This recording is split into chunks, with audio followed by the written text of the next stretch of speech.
Petrol diesel ధరలు పెరిగినప్పుడు ఆటోమేటిక్గా అన్ని వస్తువుల ధరలు పెరుగుతాయి. ఎందుకంటే ట్రాన్స్పోర్టేషన్ మస్ట్ కదా. ఆ ట్రాన్స్పోర్టేషన్ కాస్ట్ ఇప్పుడు ఈవెన్ దేశానికైనా కాస్ట్ ఎందుకు పెరిగింది? పెట్రోల్ డీజిల్ చుట్టూ తిరిగి రావాల్సి వస్తుంది నెంబర్ వన్. రెండోది ఆ షిప్పులు తీసుకొచ్చే వాటికి ఇన్సూరెన్స్ కాస్ట్ డబుల్ త్రిబుల్ అయిపోయింది. అది భారమే, వాళ్ళ జేబులో వచ్చే బెటర్ కదా ఖచ్చితంగా.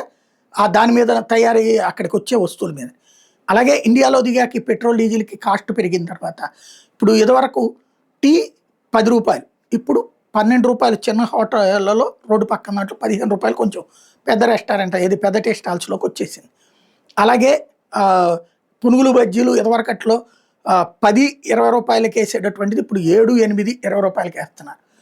ఇట్లా క్రమంగా అలాగే దోశ ధర పెరిగిపోయింది. అన్నీ మనం తినే తినుబండారాల ధరలన్నీ పెరిగిపోయినాయి. ఇప్పుడు రైల్వేలో ఉన్నటువంటి వాళ్ళకు కూడా ఈ ధరల పెరుగుదలకి అనుమతించేశారు. వడాపావ్ ఇప్పటిదాకా 13 రూపాయలు ఉన్నటువంటిది ఇకపైన సెంట్రల్ రైల్వే స్టేషన్స్ అన్నిట్లో 20 రూపాయలు ఉంటుందంటూ అటుపక్కన ఏరియాకి సంబంధించినటువంటి వాళ్ళు అనౌన్స్ చేయడం కీ పాయింట్ అనమాట.